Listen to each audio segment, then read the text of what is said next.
Okay, thank you all so much for coming. And feel free to get up and get more food and drink as we progress through the presentation.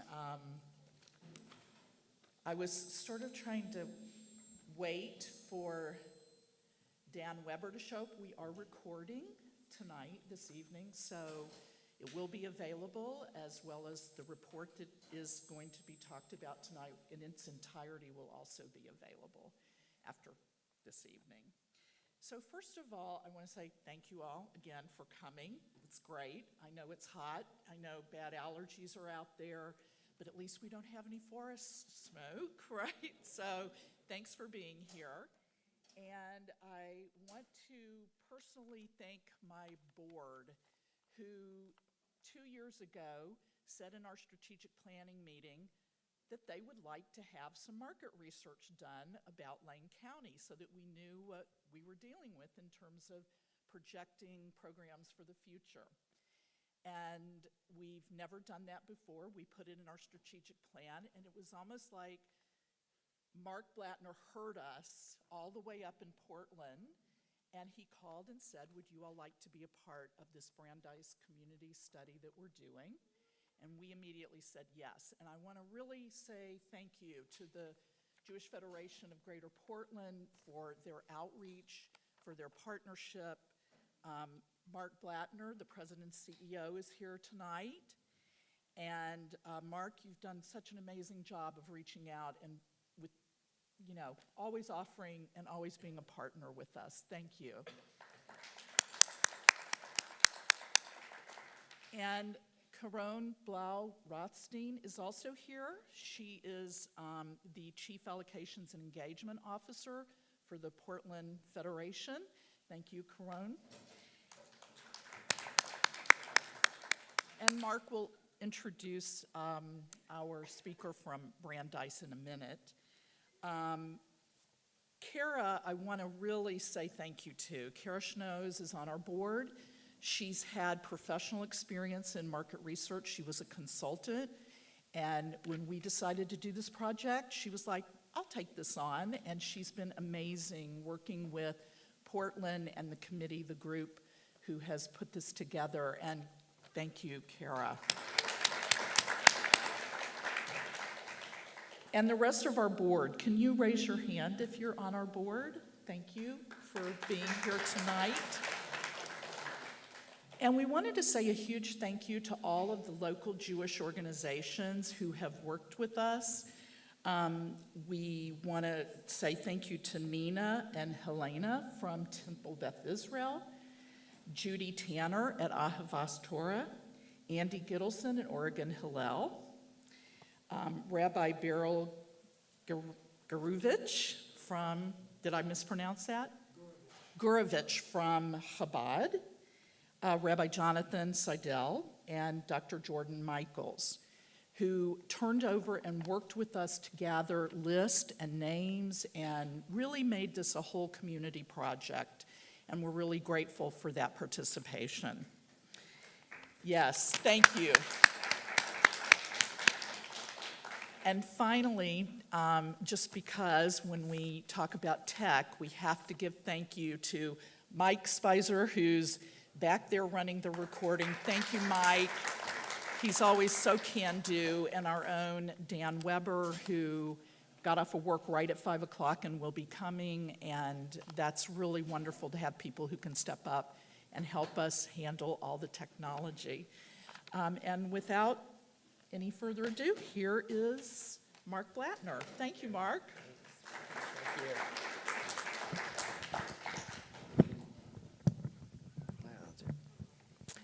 Hi, Rebecca, thank you very much, and we're delighted to have all of you here today.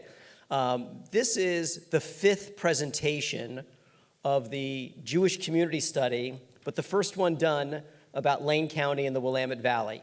So we sat through twice yesterday the Portland study and twice today the Portland study, so I can tell you everything you want to know about Portland, and tonight we're going to learn more about what's happening here in Lane County and Willamette Valley. So when the opportunity came to do a community study, we recognize that it would have been very easy just to do Southwest Washington and Portland, the catchment area of the Federation, but we wanted to do more. And we talked to Brandeis University about the potential of doing the entire state. What does the Jewish community look like throughout Oregon? And they were very clear to us that you have to have contiguous regions of people to be able to count. So that's how we got from Portland down to Willamette Valley, down to Lane County. We couldn't do Bend, we couldn't do Ashland and Medford, and we couldn't do Klamath Falls as the main Jewish communities. But we were able to do this area. And I think what you're going to hear tonight are some real insightful information that will either make you go, ooh, I didn't realize that, or it's going to make you say, I don't believe it, so the study must be bad. Okay? I will tell you this. This is the most comprehensive, data-driven study that we've ever done in this region. And we're very excited to use this information as a planning tool for not just Portland and Lane County and Willamette Valley, but really for the Jewish community going forward. There's an opportunity here. There's learning lessons from these statistics, and there's learning lessons from other communities that we can bring back that have similar type of data that we can use together and figure out how to improve all of us. So we're honored tonight to have Dr. Len Sachs, who is the chair of the Cohen Center for Modern Jewish Studies at Brandeis University. He's going to walk you through the slides and share some information about the community, and he'll take questions, and we look forward to hearing your feedback and thoughts at the end. So, Len, welcome.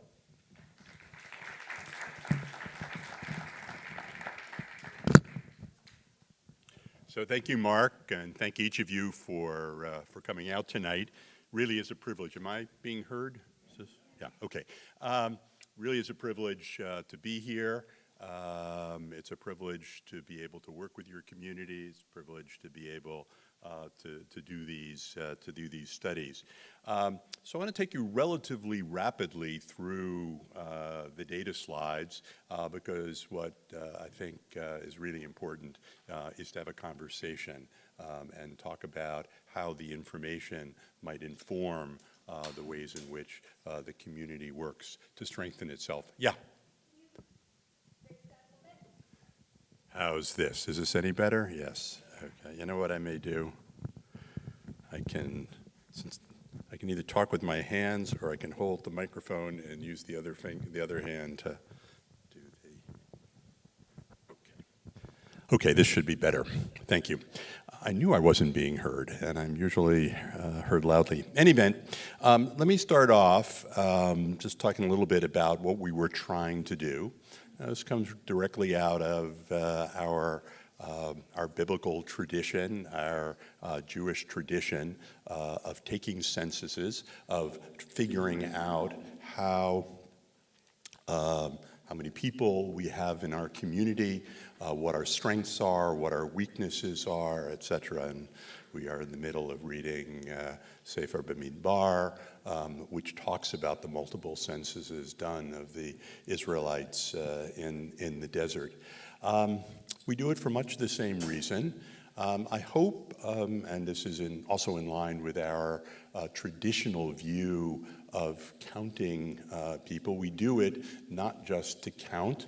We are very sensitive to including people, to not excluding people, and using it in a way to support the pride and the importance of being part of a community.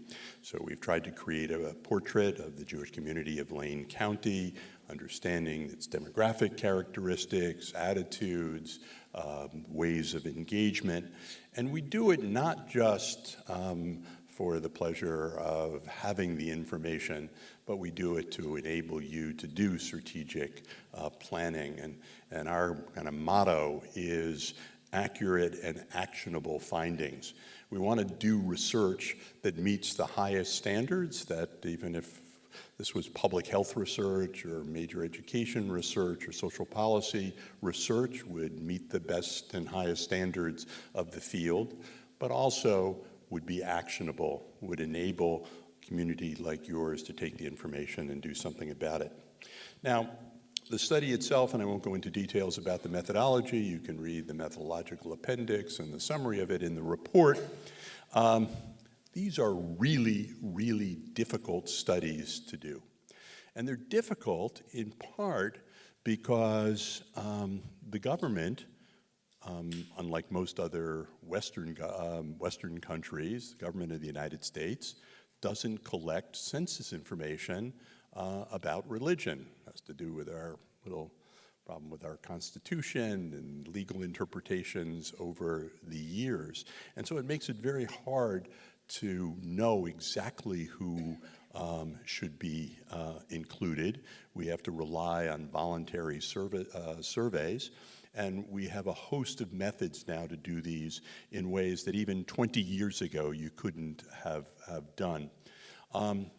In Lane County, you made this particularly challenging because it's a relatively small area, and finding a small population in a small area is just really tough.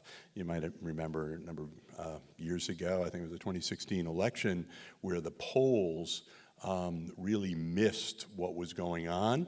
And the interesting thing about the polls is you can do a poll with 1,000 people and get a pretty good sense of the entire country, the 200 and whatever it is, 75 million adults.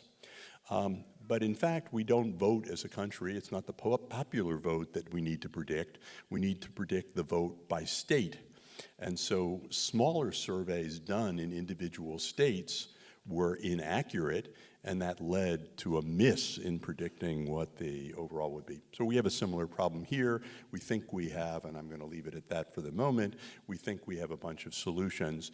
We ended up talking to over 250, or interviewing, getting data from 259 respondents. It was done at the end of last year, going through this January. So to get to the meat of it. I'm going to start with our population estimate. In some ways, the number of people, just as an abstract number, is not all that interesting or useful. It's the stories. It's who are these people. It is what is the nature of their Jewish identity. But to analyze what's going on, to understand what's going on in the community, you need a denominator, and so we focus a lot of attention on estimating the population. We have estimated that there are 4,300 Jewish individuals who live in this community. Doesn't include particularly undergraduate students who may be at the university. They're in almost 3,000 households. Because there are non-Jewish members of Jewish households. A Jewish household is a household that has one Jewish adult, at least one Jewish adult. The estimate is that there are 6,000 people in Jewish households. I won't spend a lot of time talking about who is a Jew. We use the accepted sociological definition, meaning that we ask people what they think they are and why they think they are Jewish, and if they give reasons that fit the norms of how our community defines who's Jewish, we accept them. So there are about 4,300 people we estimate. Here's where they live. Each dot is 25 households. Sure. So this is the weakest part of my ability to do the presentation, which is to know the geography here exactly. The head of the person who did the bulk of the work on this study unfortunately can't travel because of COVID restrictions, and he knows it a little bit better. But this is the map, and those of you who know the zip codes here can probably figure this out. You'll have a copy of it, and you can look at it and study it. Can I ask you questions about this later? Shoot. Okay, so No. So. about 80% of Jewish adults in Lane County were raised elsewhere. Yes. Is that you and I have known each other for years, and Sharon and I. Oh yes. Hi, how are you? How are you? So is that unique? Like when you looked at Portland, Yes. Yes. Is 80% Yes. jumping out at you? Yes. That is Tell us unique. a little bit about that. So I'll tell you a little bit more about this. You have lots of newcomers, and one of the reasons that I think the estimate of the population is slightly larger than people thought is that there has been, we know it in particular in the greater Portland area, but it's true of Oregon overall. In the last decade, between 2010 and 2021, there has been both population growth, substantial population growth, and it's been a particular kind of population growth. The population growth has been primarily in college-educated adults. And because Jews are highly educated, they look distinctive compared to any other ethno-religious group in the country with respect to education, bachelor's degrees, professional degrees, et cetera.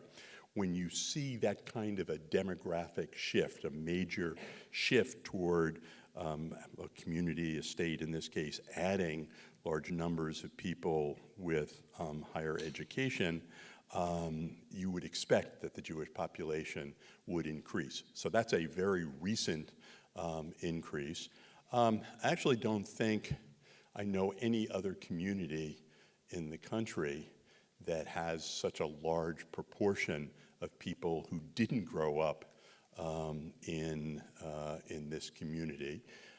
There may be some place in Florida where that is the case. And there may be other, I'll call it university towns in the country, but none that I can recall offhand that we have studied.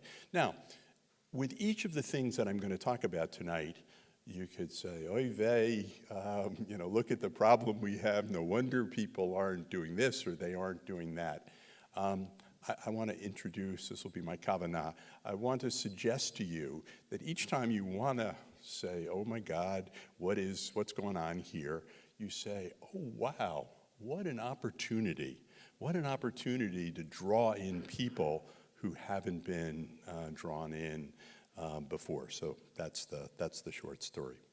Can I just offer that we'd like to hold questions Sure. until we get through the entire report? Sure. Because there's some people who have appointments later or reservations, so we want to get through as much as we Okay, can. so I want to get through this relatively quickly. This is the age portrait. Not surprisingly, you have fewer elderly people than other communities, more younger people than other communities. This is the estimate of children in Jewish households. We're estimating that there are 700 Jewish children. The vast majority are being raised what's called Jewish alone. There are a portion who are being raised Jewish or exposed to Judaism and another religion, and then there's a portion for whom there is no religion. Just keep this in your back of your heads for the moment. One of the things going on here, it's also characteristic of Greater Portland, is that you have a large population of one Jewish parent families, of intermarried couples. And you can see here that about 60% of the communities is coupled and 40% is not. The couple could either be legally married or just partnered in a household together.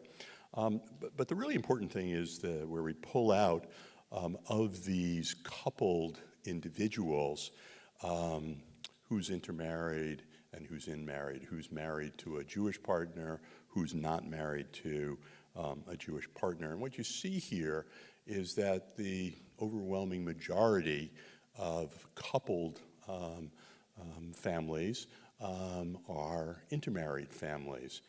Now, there's a simple explanation for this. I call it the arithmetic of intermarriage.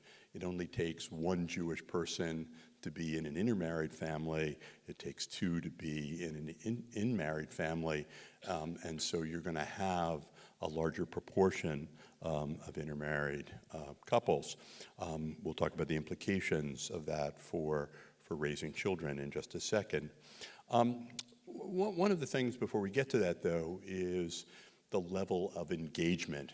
And one of the distinctive pieces of your community, Portland has a similar issue, there are other communities that have similar issues, is that you may have a large number of people.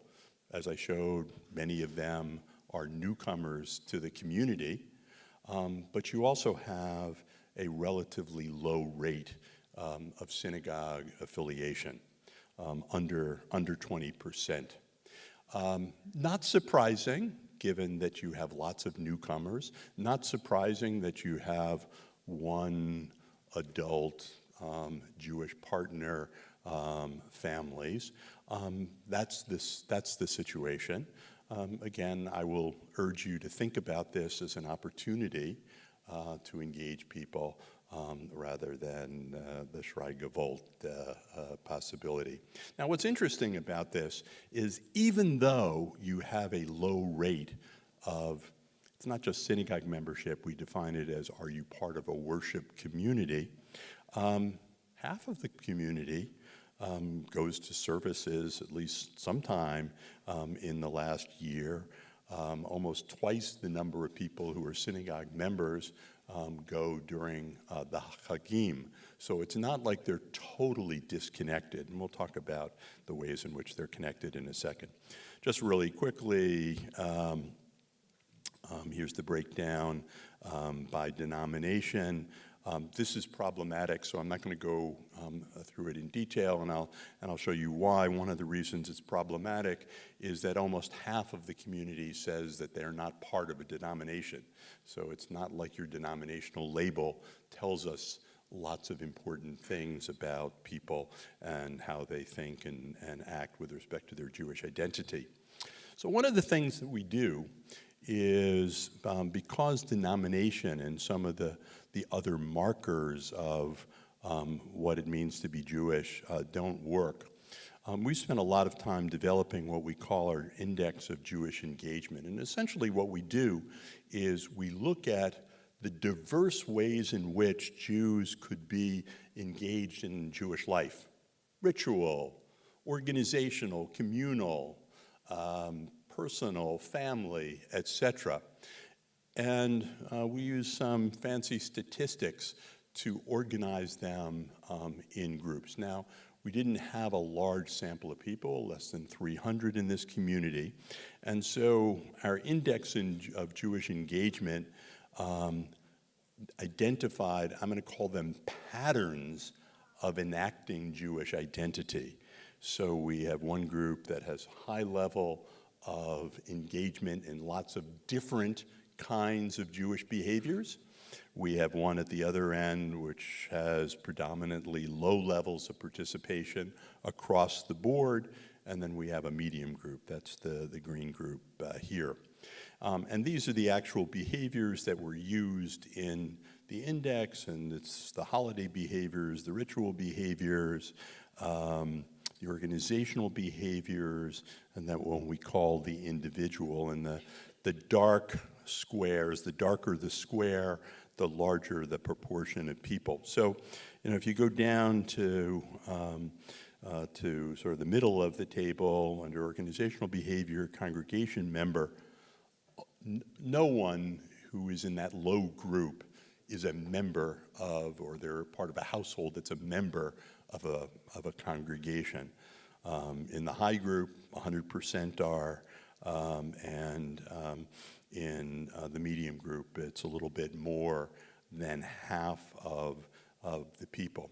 And what we think, and the reason that I'm showing this, is that more than denomination, this helps us understand what the different patterns are and perhaps what the entry points are to engaging people. This is just a table to show that across the board, that let's just take the higher engagement group, You have people from every denomination, including no denomination, being part of that group. So even the group that says they have no denomination, there are people in that group who are highly engaged in Jewish life, in the institutional Jewish life in particular, in the community. This is just a chart to show that, yes, people they don't join synagogues, they don't do other things that in a more institutionalized, older community people might do, but it doesn't mean that they don't do anything Jewish. They do some things Jewish, and again, these may be windows into engaging them. We would have loved to do an analysis of Jewish schooling. We just don't have enough data. There are not enough people out of the 259 who had children, but here are the administrative data on how many Jewish children are enrolled in preschool and in Hebrew school and received books.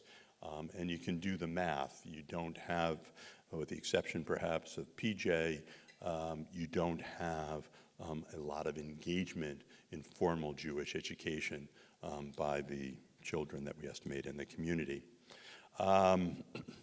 Here's a slide about philanthropy. So despite the low rate of synagogue affiliation, you have almost over 60% of the community, of the households in the community, donate to Jewish organizations.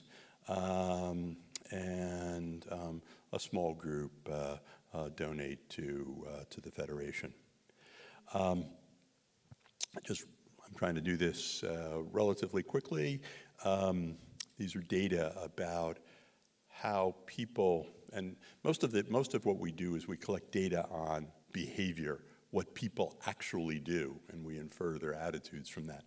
In this case, we actually ask people an attitudinal question. Do they feel a sense of belonging to Klal Yisrael, to the Jewish people? And what you see here, again, despite the low levels of actual engagement, you've got 80% of your community saying that they feel a sense of belonging to the Jewish people. They don't necessarily feel connected to the Lane County Jewish community. They don't necessarily feel connected to an online community, but they do feel they have this sense, Hebrew, of amiyut, of peoplehood, of belonging to something bigger than themselves, the Jewish people. One of the things that we looked at is what are the barriers to participation? And the predominant reason, almost half the people said it, they just hadn't found any interesting activities. Now, a lot of times, what does it mean they haven't found something that's interesting? They may not have gone to something to find out that it might be interesting. They may not have done something that was meaningful. The one finding I've been studying, along with doing demographic studies, I've been studying Taglit, Birthright Israel, for the last 23 years. And I remember when I started this study, they wanted me to figure out what was it that young diaspora Jews wanted to see in Israel. They wanted me to rate the Kotel versus Masada versus Tel Aviv versus Yad Vashem, whatever. And they wanted to find out how interested they were in Shabbat.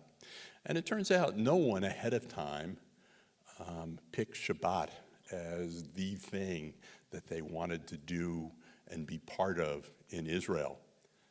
After the trip, it becomes one of the predominant things that they said. For many of the birthright groups, Shabbat is where they feel a sense of being part of something bigger than themselves, and that's the Pentelayid. That's the switch. That's the light that goes off that changes them. What's also interesting is that they don't feel confident in their knowledge. Nobody wants to feel stupid. And especially in a community like this, highly educated community, professional community, university community, et cetera. Nobody wants to go into a setting and feel stupid. And even if you, those of you who are professionals in the community, work really, really hard to make people not feel like they're stupid, like they don't know, or they should have known, or whatever. That doesn't change the fact that they may perceive that they are. Perception is reality, is the way I answered a question yesterday in Portland about this. So hopefully this is helpful. Just finances. The interesting thing here is that well, you don't have poverty per se, meaning that you don't have people who can't put food on the table. That doesn't mean that people don't struggle. It's 13% of the community report that they're just making ends meet, that they're living on the edge. These are families that may be one illness, one layoff, one divorce, one something or other, one macroeconomic problem in the country that makes them not able to pay their mortgage, or makes them not able to pay for schooling for their kids, or camp for their kids, or whatever it is. Okay. One of the things that that we found is that there are lots of households that have at least one person limited in their ability to do something. It could be a developmental issue, it could be a chronic illness, it could be an emotional health problem. And as the community thinks about how it supports its members, we think these data are going to be important.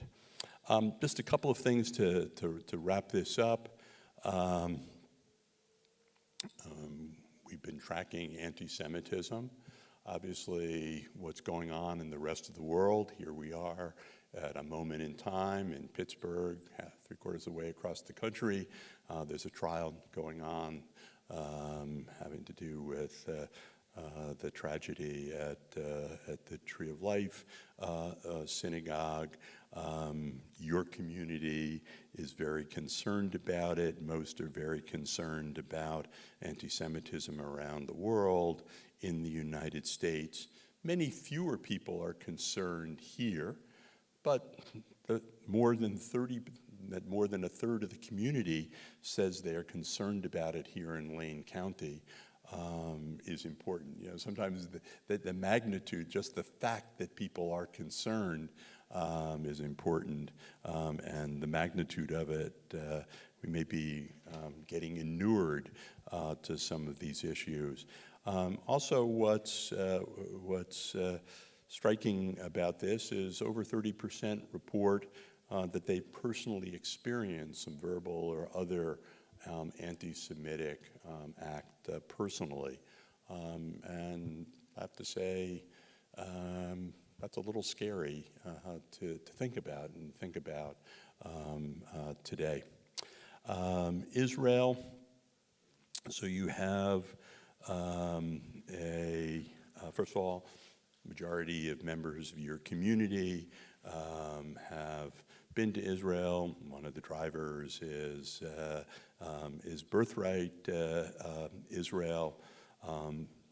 Nearly everyone follows the news from Israel, and you have a fairly high level of attachment, of emotional attachment to Israel, although not as high on the most attached side, the very attached side, in other communities.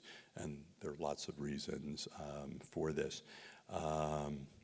We asked a question about Zionism. Maybe the underlying question is, what is Zionism today? It's interesting. Nearly half of the Jews in the community identify as Zionists. We asked questions about their views of Israel. And what you see on some issues about caring about Israel as an essential part of being Jewish, the community is really split. And again, you can either take this as, wow, this is a problem, or you can say this is an opportunity to have a dialogue about the role of Israel in our lives, our connection to Klal Yisrael, Jews in other places in the world. Okay, I'm going to end formally here. In other presentations, I've given my own kind of take on what you do with these data, but I think what I'd like to do first is take some questions from you, and maybe through kind of dialogue, we can talk about what you do with the data. So thank you.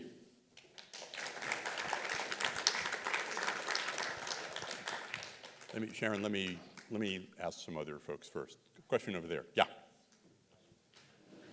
couple of weeks ago, we had a family session with our B'nai Mitzvah kids. We had maybe 10 kids in the room, 11, 12 years old. All of them, 100%, experienced multiple instances of anti-Semitism in school. I wanted to ask you if this is a common experience now with kids in other communities. I don't know if this is just wishful thinking or this is the actual situation. I think that's quite scary. It's quite distressing. I haven't heard of that kind of a report in other places. Now,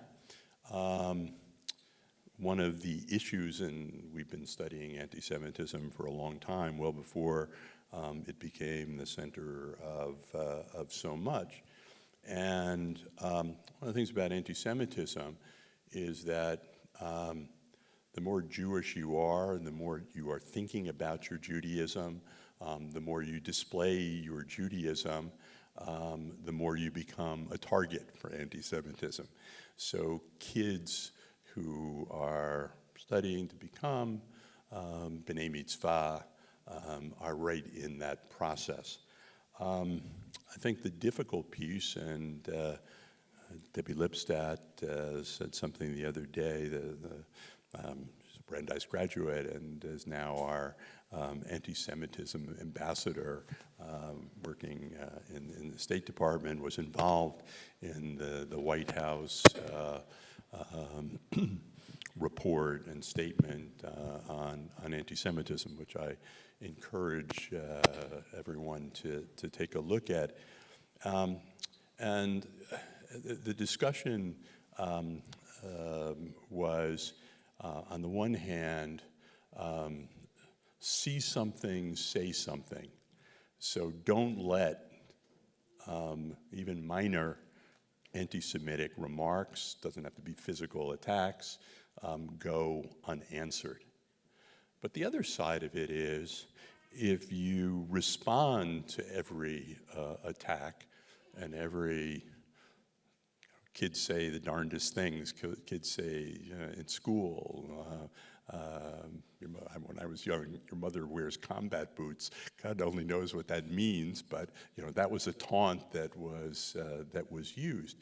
If you say that and you react like every statement that, if Sarah Silverman was saying it as part of her routine, it would just be a funny comment, but it's made by a non-Jew in a particular context, it means something different. If we respond to everything like this, and I'm quoting Deborah now, you run the risk of normalizing anti-Jewish hatred, negative stereotypes about Jews.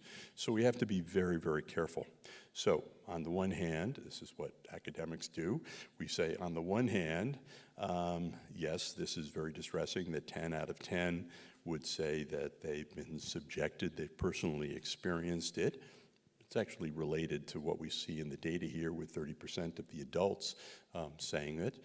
On the other hand, we have to be careful in how we respond so that we don't normalize it. We don't make, this is talked about so often that it becomes a self-fulfilling prophecy in a way. And I don't know enough about the situation and the specific. I'd be interested in hearing from them what kinds of anti-Semitism they actually experienced, what kind of verbal or other they experienced.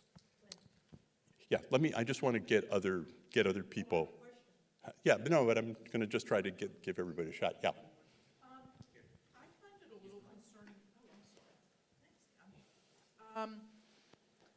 There are 800 Jewish children in Jewish homes that you related, but 66 are involved in organized Jewish education.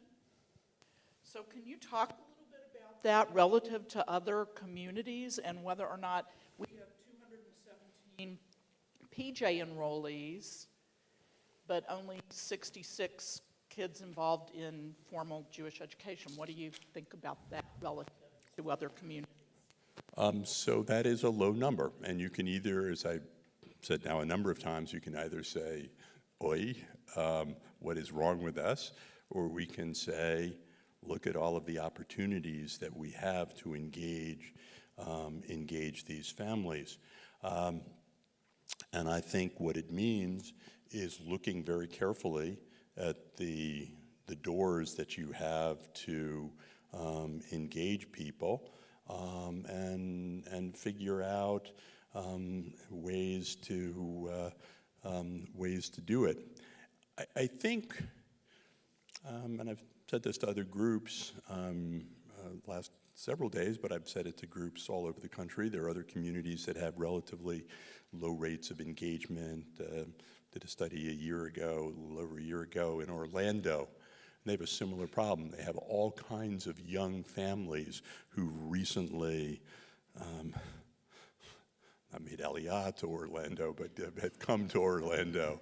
And they're living in places where there are no Jewish institutions and where services that would normally be available, like early childhood education, that would engage young families in the Jewish community, are simply not available. And so one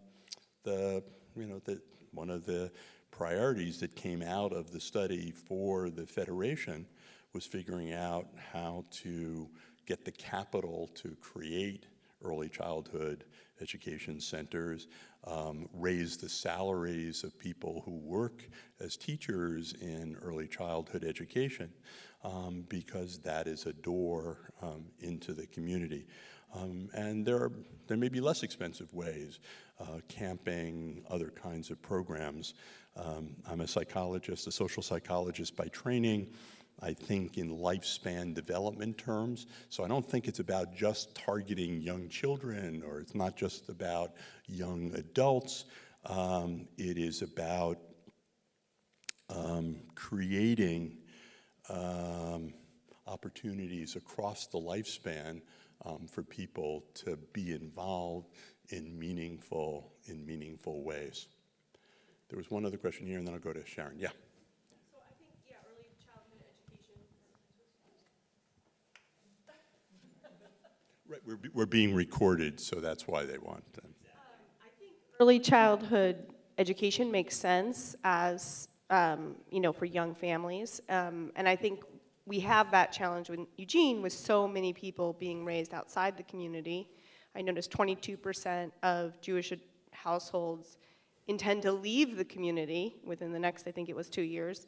So are there other pieces of advice you have for a highly mobile, kind of coming in, new arrival type situation? So I believe that we should be taking advantage of even secular opportunities that people have. Now there's some non-secular ones, like Shabbat dinners. Everybody knows, I presume, about the One Table program. It's focused on young adults. But here is a part of Jewish life, Jewish tradition, that it's made it possible for Jews to be part of Jewish communities for centuries. And figuring out how to leverage that. Everybody has to eat. People are desperate for connection and community. 2 weeks ago, the Surgeon General declared a national health emergency associated with loneliness. And then the next week, another health emergency because of the use by children, overuse by children of social media. Shabbat, I don't want to call it a pill that will address these issues, a health intervention, but it's a really important thing. I also, and I'll just do this real quickly, have all of these ideas for programs, again, to meet secular needs. So for new parents, why should we turn over to a Swiss physician, Lamaze, helping young parents figure out how to bring a new life into this world? I called it once the Sarah's Tent initiative to engage people. When I was working with youth programs, I said, why do we need Kaplan to run the program to teach people how to take the SAT? Let's create the Mordecai Kaplan SAT preparation program. Take something that young people are going to do anyway. And actually, I think there's an important Jewish reason, a Jewish value reason. Because basically, the commercial, I know the Kaplan family, actually, they've sold the business a long time ago, but the commercial test things are all about how do you beat out other people. It's not about learning, it's not about whatever. And in fact, I think we could do a Jewish version of this that would inculcate Jewish values at the same time as meet a secular need. So I have a whole bunch of these kinds of things. I sell them for free, so happy to talk further about them. Sharon, and I think you need a microphone. Oh, no, I have a booming voice. So, No, you don't, because it won't be out. Okay, so go. Okay, I had the microphone. Okay, I couldn't see you because of the light. Sorry.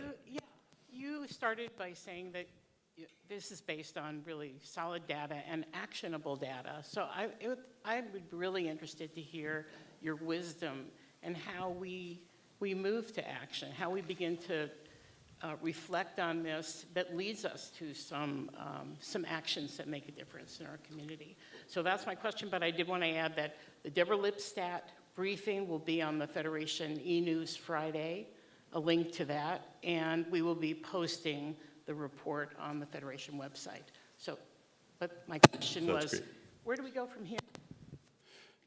So, in Judaism, we have this notion, na'aseh v'nishma, do and then listen.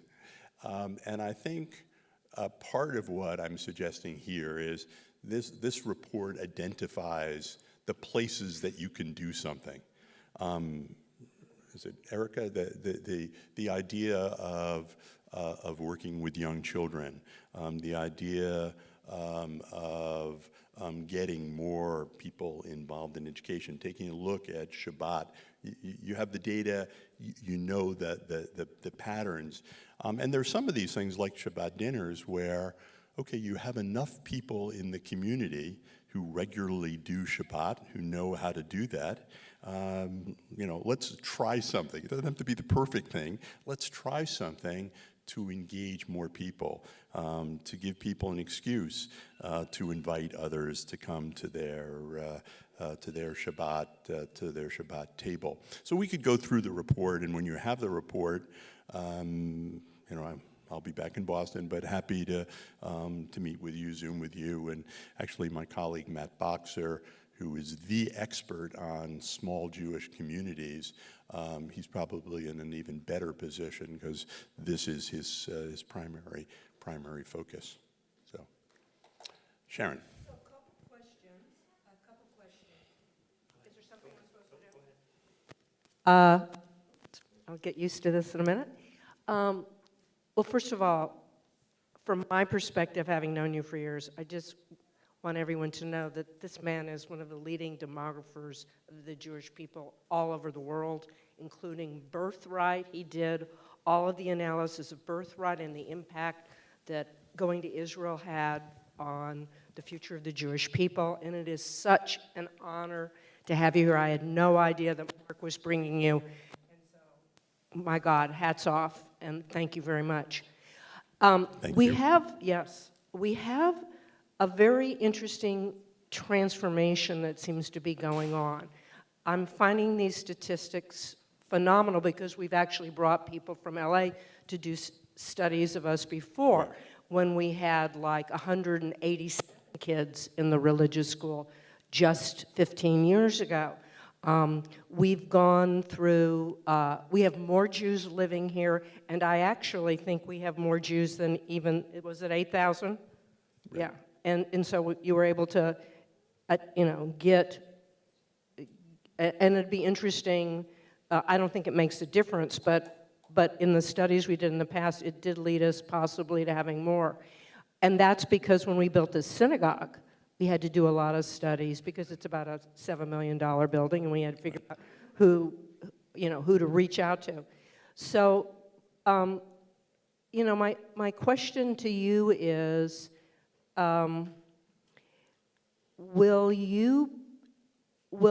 it Matt, your colleague, will he be able to work with this community on certain aspects of the findings to look at how to, and describe to us what that might look like? Is that something that you do?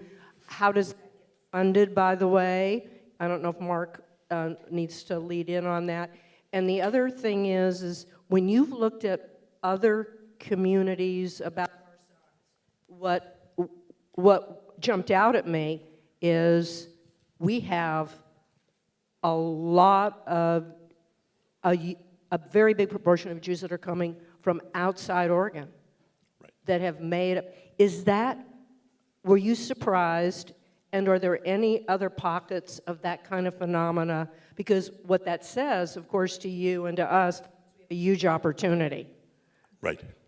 So first, we're happy to talk. Our agreement, our contract, there's a certain amount of time that we commit to talking, and I'm sure Matt will be happy to, whether it's a day or two, to work with the community, and then we probably have to talk about some kind of additional arrangement. But we're happy to do that because we want the findings to be used. We don't want these findings to sit on a shelf, sit on a hard disk someplace, and not be used. That would make me very, very unhappy. The problem of comparing this community to other communities, we're doing a study right now of Ann Arbor, and there's lots of similarities, university town, et cetera. But Ann Arbor is different, and Michigan is different than Oregon, and so on. And they have lots of long-standing Jewish institutions in the community, which is a different situation than you have here. What surprised me, is the rapid demographic shifts that have occurred. I mostly spent time looking at it in the greater Portland area, but it's throughout Oregon over the space of a decade. You don't see change in an area quite as quick as we've seen it. And it's confused a little bit because of COVID. COVID upended lots of things. So I'm not sure. Just like every individual is unique, every community is unique, and I think you have to look at your strengths and you have to look at your challenges, and you got to figure out your opportunities. And we can help a little bit with that, and I can talk with you about programs in other places that have been successful. A lot of people right now, for example, are working on the early childhood education issue. Some of it, by the way, is a no-brainer, at least in other communities. You got to figure out, for example, how to start with infant care. because if you don't get people in when they first have children, it becomes very difficult to bring them in later, even though that's very expensive to do. I don't know what the specific rules are in Oregon about the requirements. And we have a terrible person power shortage, a shortage of early childhood educators, and so on. So I'm not sure that the solution that would work in a Boston or even a Washington or a Pittsburgh, whatever, would be the solution for you. But at least we can identify what the problem is, and you can know what to do with it. I think we haven't talked about it yet, but how you engage newcomers is really interesting, and it's especially difficult in university communities where you have people going in and out. You have faculty going on sabbatical, you have visiting faculty, you have graduate students that may have their own beginning families, and how you engage them is complicated, but that's where Hillel comes in. That's where you form partnerships with other organizations. And actually today,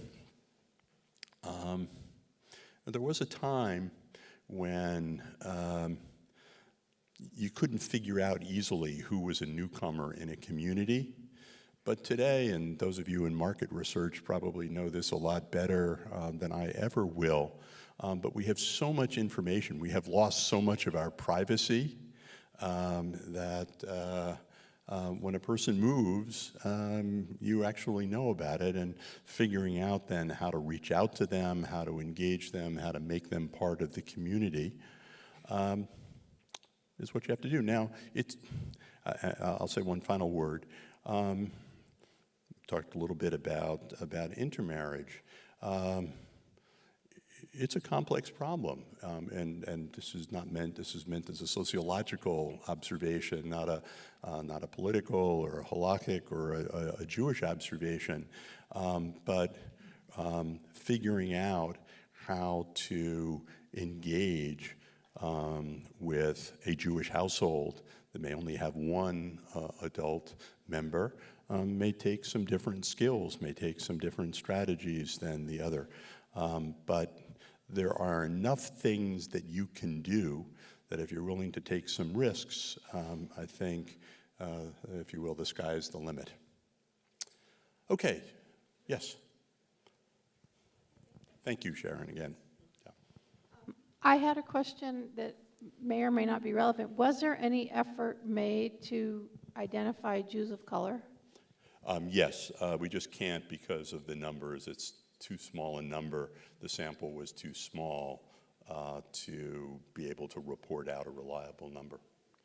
And then I just one thing that I noticed was that where the barriers were listed, barriers to Right. that cost was actually a very, very small number.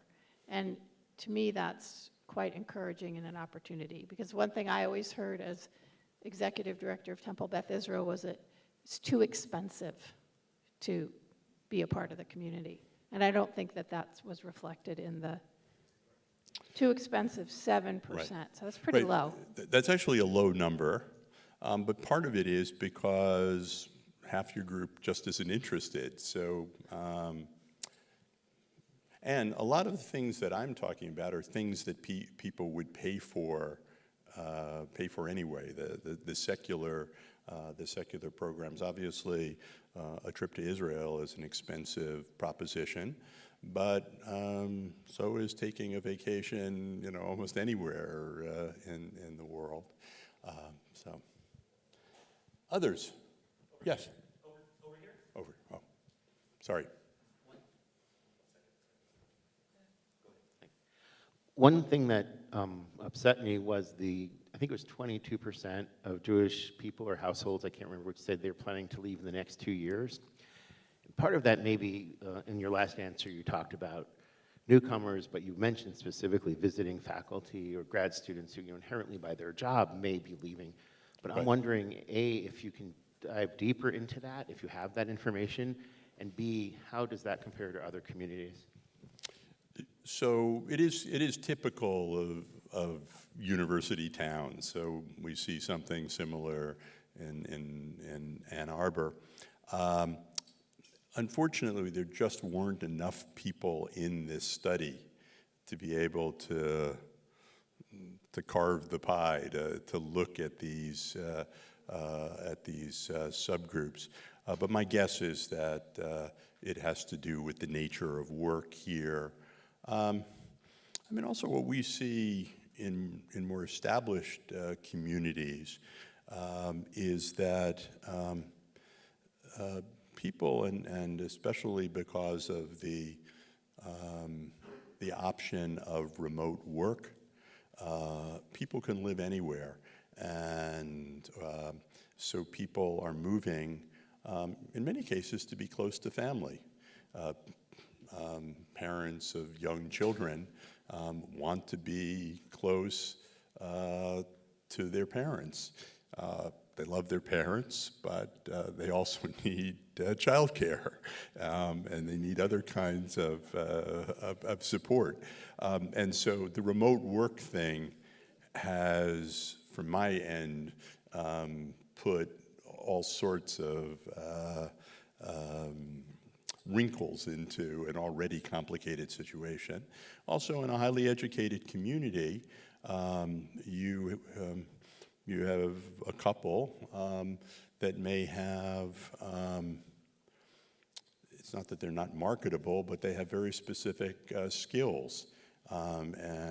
So they may need to be in another place where they can work. So this finding, and whether it's 22% or 15% or whatever, it's a significant group of people.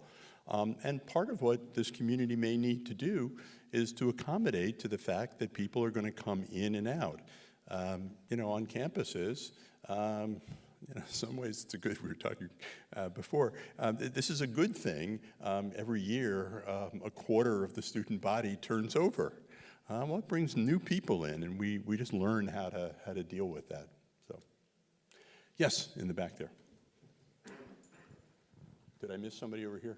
It's hard for me to see because of these lights, so apologize. I hate to be negative, but I was really shocked by the statistic. I think it was 31% of people in our community who had experienced anti-Semitism. Right.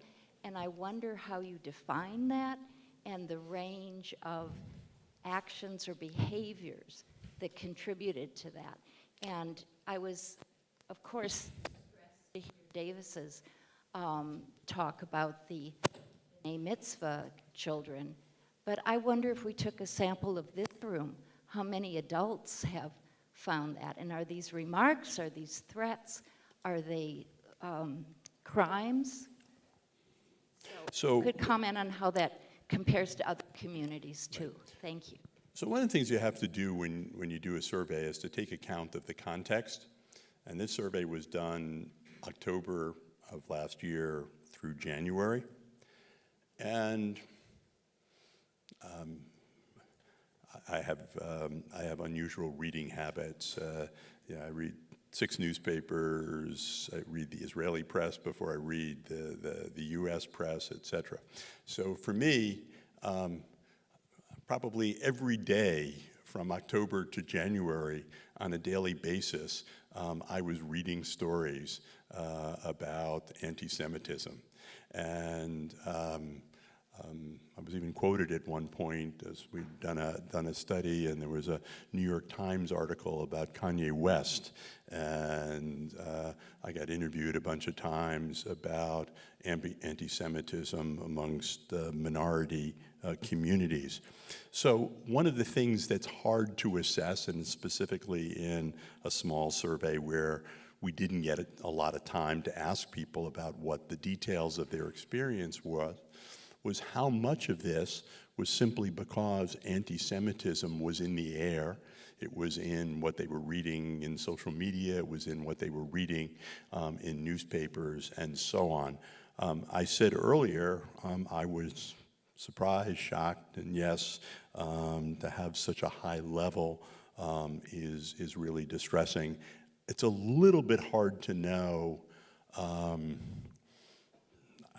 concerned to be, because this was done at a particular moment in time when it seemed like every day there were incidents. And that is not to diminish the seriousness of the problem.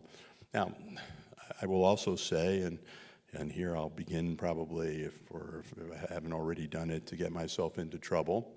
But one of the features of present-day anti-Semitism is anti-Israel comments, and lots of debate in the community, lots of legitimate debate about where the line should be drawn and so on. And this was also a period of time when we were in the field doing the survey where there was lots of critique of Israel, and whether some of it was perceived to be anti-Semitic, whether it was actually anti-Semitic or not, is really hard to know. I think what this tells you is that this is an issue, and this is an issue that the community should pay attention to, and hopefully can do it in a way that doesn't, I call it, spread the virus, this mutated virus of anti-Semitism even further. One. Hi. I noticed that there were about 30% of people who identified as Reform or conservative. We have an Orthodox community here, and we have a Reconstructionist community. There's obviously something missing, maybe something missing in the middle for those of us that want something kind of in the middle. Are there communities that you have visited or studied that, without starting a new synagogue, are finding ways to attract people that maybe, aren't finding a place to fit in religiously, but want still a cultural or even a Shabbat experience? I'm also specifically thinking of like school-age children that are aging out of PJ Library but still want to find a connection, either because they go to camp and then they need something during the year to kind of make do, and then also for young families. So the answer is yes, but I will say more. I think in my own experience, I belong to two minyanim. I'm not classifiable anymore by a particular denomination. Consider myself a serious Jew. I'm also kind of a funny Jew. I go to services virtually every Shabbat, but I don't go to daven. And I don't go to talk to my buddies, although that's a piece of it. I go because for me it's an intellectual exercise, and I'm part of intellectual minyanim. One, we read the full Kriyah. The drash is kind of the central moment of the day. So that for me is Judaism. That's what I want to be part of. And in my own community, where I primarily live in Boston, there are so many new forms of worship communities. There are so many minyanim. There are so many chavarot. There are groups gathering in people's living rooms. There's now, if you ever come to Cambridge, there's a place called Lair House, which is a Jewish bar and restaurant where you can get food and do text study. And the co-director is a rabbi. Really, it's in Cambridge, whatever. And it's a beautiful, wonderful, wonderful place. So there are things like that that you can do. I also think. Our tradition, and I want to spend some more time about Shabbat. It's not only marking Shabbat in some way on Friday night, Kabbalat Shabbat. It's this idea, which I must say, I'm not sure if the internet hadn't taken over my life, the last couple of decades, that I would have appreciated as much. But I sometimes feel on Shabbat, and when I try, I drive on Shabbat. I don't do business emails, but I look at my email, I make telephone calls and whatever, I go to shul. And I say this not to, I don't know, aggrandize what I do, but I've come to appreciate the separation.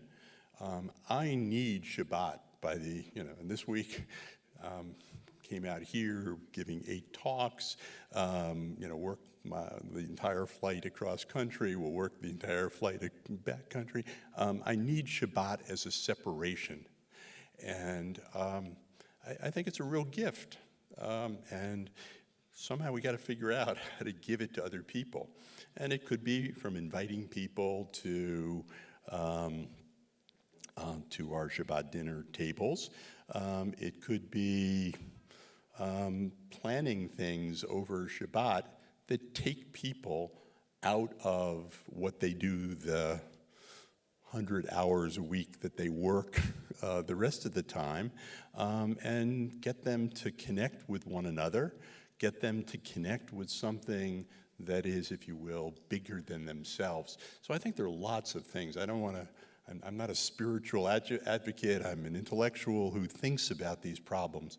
But I actually think our tradition gives us lots of ways to think about what we might do to infuse a community with other ways other than sitting in a pew or even sitting in a folding chair in a service on Shabbat. Okay. One last question.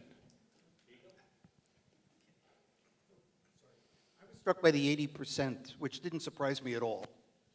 It's rare to find anybody who grew up here, at least amongst people I know, but it strikes me in the 80%, virtually almost all those people came from major metropolitan areas and major Jewish communities where there was a kind of large and extensive Jewish culture, religious, secular, food, everything. And you come here and that doesn't exist. And I wonder your thoughts about bringing elements of that, or how people have that experience either generationally or in their personal experience, and often I think desire it here, and it's not here. So it's a great question. If my colleague Matt Boxer were here, the expert on small Jewish communities, what he would say is that in a large Jewish community, in New York, you can get away being Jewish because you stop at the bagel bakery, you stop, along the way to go to the subway. You can kind of be Jewish without doing Jewish. But in a small community, in order to be Jewish, you have to find other people to do Jewish with. And so that puts more responsibility on people, and people learn to do things that in other communities, there would be paid people to do that. There would be other people to do that. And so, yes, it is different in a community like this that doesn't have an institutional history, that has lots of newcomers, that doesn't have people with deep family roots, other family members, multi-generational families, et cetera, living together. But that's also an advantage, because just in the same way, I'll extend my little metaphor about the internet and the pressures of modern life, making it more important for me to have some separation between my crazy work and staying hopefully sane person. I think you have an opportunity here in a community to create something new and different, but it's going to take the work of a lot of people to do it. So, thank you.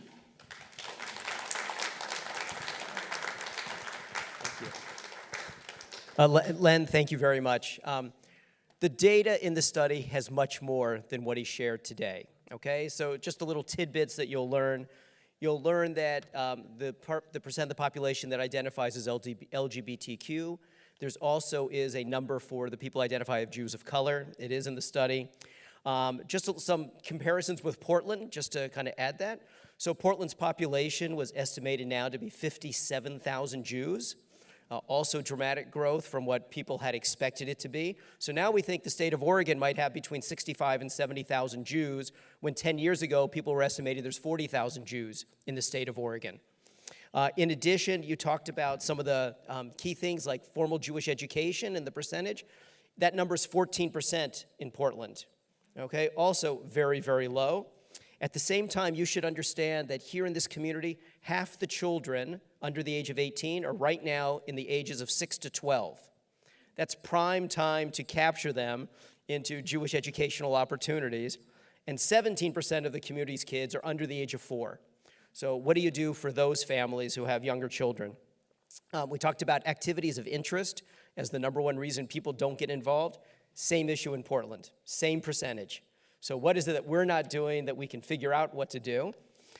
In addition, you have more people who pay dues to a congregation than they have in Portland, higher percentage of people. Half of the people who live in Eugene say they moved here in the last 10 years. Okay? So you have 22% who say they're going to move in the next 2 years, but half the community has moved here in the past 10 years. So there's a lot of people you may or may not know, and that ties into something Len just mentioned about, I lived in Baltimore and Philadelphia. When you walked out your front door, everybody was Jewish. Whether they were or weren't, everything was Jewish. I like to say to this, my colleagues around the country, the way to identify a real Jewish community in America is if the schools are open on the high holidays. Okay, that's real life for all of us here, and it's real life for, Kansas City and, other places like that. And having Jewish friends makes an enormous difference in people's Jewish connections. If my friends aren't Jewish, why would I do things? My kids are going to play Little League with non-Jewish kids, then I'm going to play Little League instead of going to Hebrew school with my friends. If I'm not going to go to if my friends are going to Jewish camp, I'll go to Jewish camp with them. And Sharon, you asked about working with you. Not only will Brandeis, but we in Portland are here to work with you and partner with you. Your challenges are our challenges in many instances, and we can work together to help better the entire state of Oregon. And the last thing I want to tell you is by Friday, Rebecca, Margot will make sure that the entire study, all of the details, everything involved, the links will be emailed to you so you can read it all and learn more about your community. So it's coming out, and nothing's been edited, nothing's been changed. 100% is coming from Brandeis University. And I just want to thank Len for everything and his team. And Rebecca, we're so delighted when we called you in the immediate response to say, yes, we're in, and we're delighted we could do this together. Thank you so much for coming. I do want to let you know that our board plans to review the data. It'll be available to everyone in the community, and we hope this is the beginning of many conversations with all of you and our organizations, because there's a lot to digest here, and we don't want to have this sit on the shelf.